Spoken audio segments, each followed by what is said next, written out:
I am often asked why I am so passionate about naval. And further to that, why do I love coastal craft? Well, the short answer is certainly not because they have the sexiest job in my nation's navy, nor is it because of a certain good-looking crew aboard HMAS Hammersley gallivanting around every week like a boat version of Scooby-Doo. Fraternization aside, the show Sea Patrol was an accurate reflection of just how important coastal defence is to a nation like Australia. And with the addition of not one, but two coastal patrol craft from the Royal Australian Navy, the Attack class and the Fremantle-class, today we're going to do a bit of a deep dive into Australian Maritime Defence Doctrine. I'm Commander Tyrael, leave me a like as we jump right in. Now for the long answer. The lesson of centuries for island nations is that in war, conflict and competition, victory at sea is essential for success on land and ultimately victory as a nation. Defeat at sea, on the other hand, leads to defeat as a nation. As an island continent, Australia is a maritime nation whose security and prosperity is directly linked to the oceans and seas. Our nation's anthem proudly states so. Approximately 70% of the Earth's population live within 150 kilometres of a coastline. In the case of Australia, this figure is well over 95%.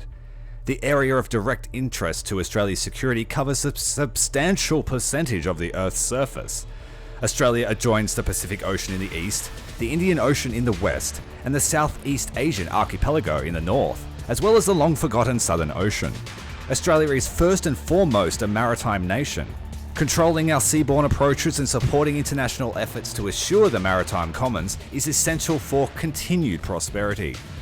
Should the ADF be required to operate in its north, as it has been called upon to do numerous times before in peace, competition and conflict, then littoral operations will be key. While it sounds like something that I would write, this is in fact Royal Australian Navy Chief outlining Maritime Domain Strategy Plan Mercantor 2040. If he says it, then who am I to question? The Royal Australian Navy has had littoral combat operations at its forefront for years. Indeed, its very first action in the early months of World War I was a joint and combined littoral operation in the Pacific. The Defence Strategic Review in 2023 has included littoral operations as an integral part of the ADF's forward strategy, aiming to integrate all three forces into a cohesive unit for coastal defence. Distance is the most striking single fact about Australia's strategic geography. Australia is very big and very difficult to attack and defend. The other factor of great relevance to Australia is the fact that the sea represents either the only means of access at all, or the only way to bring substantial numbers of people or amounts of cargo into the country. More than 70% of our exports and imports go by sea, in terms of value, and well over 95% of that export is by bulk carrier. The Royal Australian Navy's patrol boats are one of the most flexible and versatile elements of the ADF, and every day they are at sea policing Australia's maritime domain and protecting its sovereignty, resources and interests. Involved in the enforcement of Australian legislation relating to the illegal immigration, fishing, quarantine and smuggling operations, patrol boats maintain a fairly high public profile.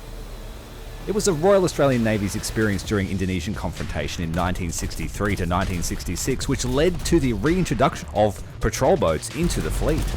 Existing minor war vessels such as the Tone-class minesweepers had performed well in the patrol and interdiction tasks, but their engines were not designed for loitering and the ships had proven expensive to maintain. Guided by the experience, the Royal Australian Navy lent a contract for 20 locally designed attack-class patrol boats in 1965. By the time the boats entered service, confrontation had ended, and the boats were instead directed towards the newly prominent role of coastal surveillance. The 15 Fremantle-class patrol boats, which replaced the attacks in the early 1980s, were likewise devoted to fisheries protection and coastal surveillance. When compared to major surface combatants, even the modern Armidale patrol boats are relatively simple and do not carry sophisticated sensors or overly powerful weapons. The ability of the patrol boat to undertake policing and diplomatic roles, however, depends on their ability to carry out a combat role. Such tasks often include search and rescue, environmental protection, resource management. Patrol boats have undertaken biological studies of Australia's coastal reefs, regularly collect, record, and report environmental data. They contribute to the national task of fisheries protection as part of Border Protection Command. They prevent illegal immigration. They support anti-smuggling operations with federal police. They assist in quarantine efforts. And each year, Australian patrol boats respond to hundreds of foreign vessel sightings. They routinely inspect and board vessels suspected of breaching Australian laws. Examination and inspection by trained and experienced patrol boat boarding parties results in apprehension of vessels and the destruction of said vessels on a pyre. Patrol boats are also useful for peace operations, which can be among the most difficult of their tasks. Australian patrol boats were deployed throughout the country during the East Timor crisis and conducted patrol and response duties, participating in confiscation of weapons and visiting outlying islands to educate communities on the restoration of order and law. Does that not sound like the literal best job in the world? No pun intended. As the attack-class patrol boats entered service, areas for improvement were observed. In September of 1970, the Royal Australian Navy announced the intention to construct 10 new patrol boats, which would operate in tandem with the attack class and replace the 2 general-purpose vessels. These new vessels were intended to enter service between 1976 and 1980. 16 Royal Australian Navy, 4 Royal Australian Naval Reserve, 10 for the military of Papua New Guinea, and you had the Fremantle-class. There was a separate acquisition plan for 6 missile-armed variants, but this was suspended due to lack of available funding, and the belief that such ships could be constructed at short notice if required. The design of the Fremantle-class called for ships with improved seakeeping and newer equipment and weapons than those fitted to the attack class. The Fremantles had a full load displacement of 220 tons, were 41.9 metres long, had a beam of 7.9 metres, and a maximum draft of 1.7 metres. The Fremantles were 28% longer and 50% heavier than their predecessors.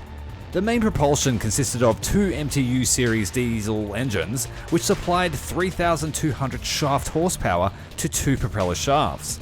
They also had an APU. Exhaust was not expelled through a funnel like most ships, but through vents below the waterline. The patrol boat could reach a maximum speed of 30 knots or 56 kilometers per hour and had a maximum range of 5,000 nautical miles. The ship's company consisted of 22 personnel, armed with a single bow-mounted Bofors 40mm L60 as the main armament and supplemented by 2 50 caliber Browning machine guns and an 81mm mortar, which was removed in the 1990s. The main weapon was originally to be 2 30mm guns on a twin mount, but the reconditioned Bofors were selected to keep the costs down, and it makes me sad. HMAS Cairns in Queensland and HMAS Coonawarra in Darwin were bases that were not capable of supporting ships of this size and saw a $10 million infrastructure upgrade. Fremantle was the only ship of the class not constructed in Australia. It was launched on the 16th of February 1979 and commissioned on the 17th of March 1980. During sea trials, Fremantle received distinction for locating and rescuing a British sailor thrown from a commercial trawler following a collision. Delivery of the previous Brooke Marine patrol boats was normally done by loading the craft on a heavy lift ship, but the Royal Australian Navy wanted to learn as much as it could about the capabilities of the new design as quickly as possible. During the voyage of 82 days, Fremantle was tested to the limits, encountering windstorms reaching force 6, a sandstorm in the Red Sea, high temperature and humidity, and a monsoon. By the time Fremantle arrived in Australia on the 27th of August 1980, she had already sailed 14,509 nautical miles and was claimed to be the longest voyage ever undertaken by a single patrol boat. The Fremantle-class has appeared in 2 separate works of fiction, the TV series Patrol Boat, depicting the fictional HMAS Defiance, and the much more modern Sea Patrol, which featured the fictional HMAS Hammersley. There were 2 remaining boats kept as museum ships, one of which is 500 kilometers from my home. If I get 500 likes, I'll travel there ASAP to show you guys aboard. The show Sea Patrol was one of those shows that I've desperately waited every week to watch, and it honestly is one of the best reflections of life in the modern Navy, especially the Royal Australian Navy. In the later series had the Armidale-class gunboats, which are beautiful warships, and I would love to see them added to the game. If they wouldn't be potent, meh, that's fine. They are beautiful ships. keep an eye out for the gameplay of the Fremantle class, I decided to split them up. Until next time, Commander Tyrael out.